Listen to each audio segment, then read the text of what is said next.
If you were born between 1976 and 1985, your brain developed during the biggest technological shift in human history. And it gave you something most people don't even realize exists. A psychological advantage, not nostalgia, not personality, architecture. You are the only generation that remembers both worlds, fully analog childhood, fully digital adulthood, while your brain was still wiring itself. And that matters more than anyone is saying. Because the skills the world is struggling to rebuild right now, attention, emotional regulation, cognitive flexibility, you built by accident. Nobody told you there would be a last time.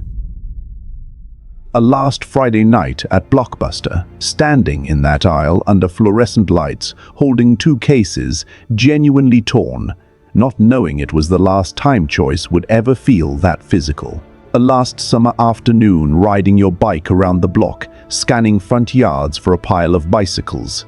Bikes in the grass meant someone was home. No notification, no location share, just presence. A last cassette tape carefully rewound with a pencil. A last song taped off the radio, finger hovering over the record button, hoping the DJ wouldn't talk over the intro.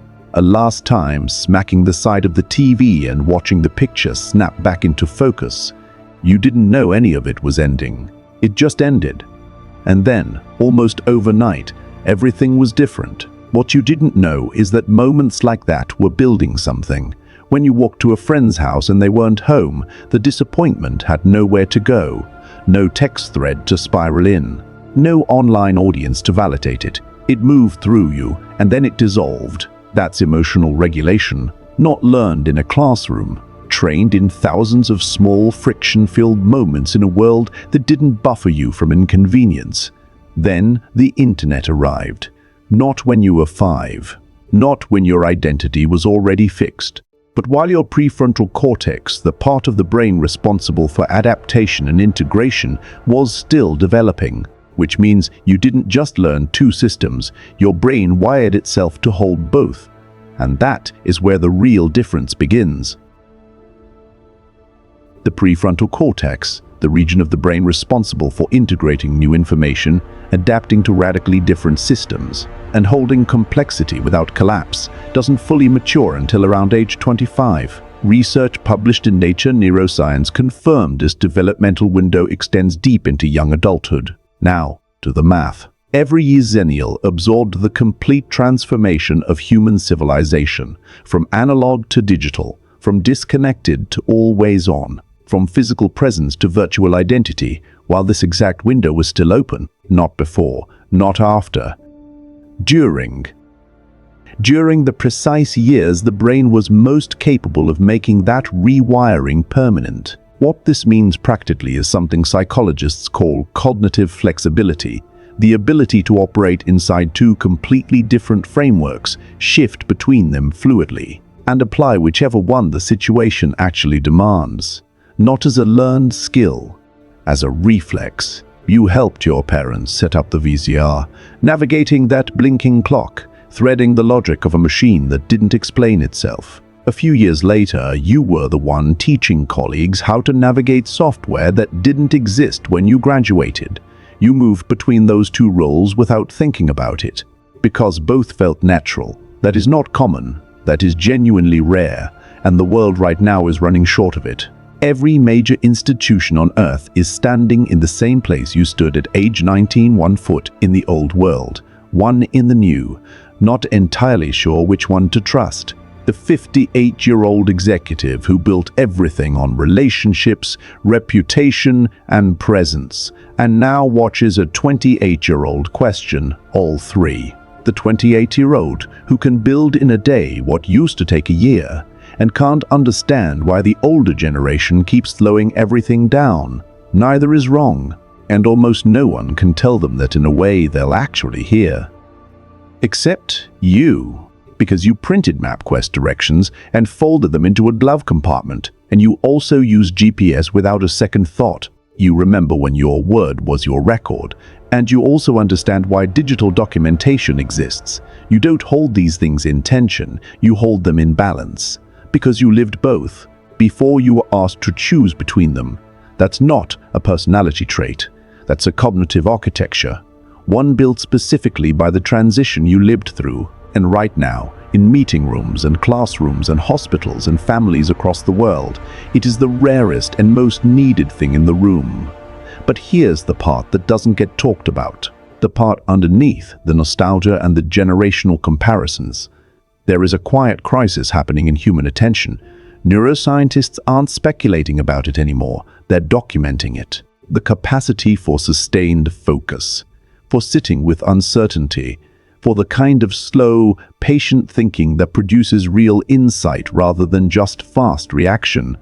It is eroding, measurably, across entire generations, and the mechanism is simple. Boredom has been engineered away. You grew up with it. Real, unmedicated, unscrolled boredom. Long Sunday afternoons with nothing streaming, nothing glowing, nowhere to be. You waited all week for a single show. Actually waited. Anticipation building with nowhere to go except inward. You sat through the TV going to color stripes at midnight and felt the day close around you like something complete.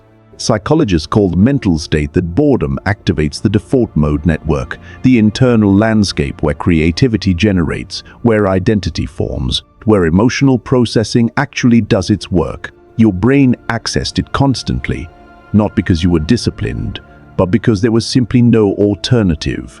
That capacity is still inside you. Quieter now, competed for, maybe harder to reach, but it's there, structurally.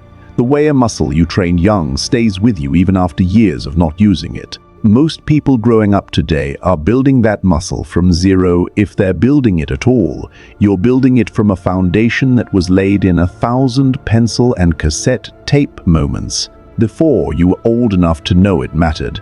There's one more thing, and this one is the hardest to name, but maybe the most important. You are one of the last people alive whose embarrassing moments simply faded. That fight, that night, that version of yourself you're quietly glad nobody documented. It happened. People who were there remember it. And over time, memory did what memory is designed to do. It softened the edges, kept the lesson, released the weight.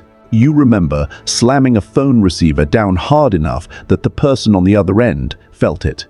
And an hour later, the fight was over. It existed in time, not in a screenshot. It could end. And the person who slammed that phone, that version of you, could grow past it without a digital record following them into every future room they walked into. Research on autobiographical memory shows this is not a flaw in human cognition. It's the design. The brain is built to edit personal history, to preserve what shapes us and release what doesn't. That process is how psychological resilience is built, how identity stays flexible enough to grow. You developed your sense of self inside that process, intact.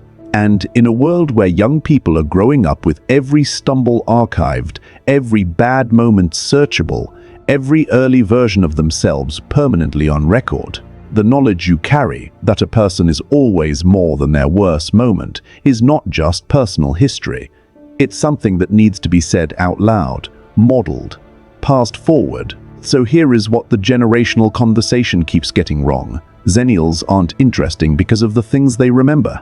They're significant because of what living through that specific hinge in history built inside them, quietly, permanently, before anyone thought to call it an advantage. Childhood offline, adulthood online. That shift didn't just change your habits, it built a mind that can hold two worlds simultaneously, without needing to collapse one to understand the other. It trained attention in an era before attention was a commodity. It grew resilience in a world where mistakes faded rather than compounded. You didn't just survive a transition. The transition is what made you, and the world, right now, at this exact moment, is full of transitions that need people who know what surviving one actually feels like, who know that the discomfort of change isn't the end of something. It's the making of something. You learned that before you had a word for it. Riding around looking for bikes in the front yard, knocking on a door and walking away when nobody answered, waiting all week for something worth waiting for. You already know how to do this.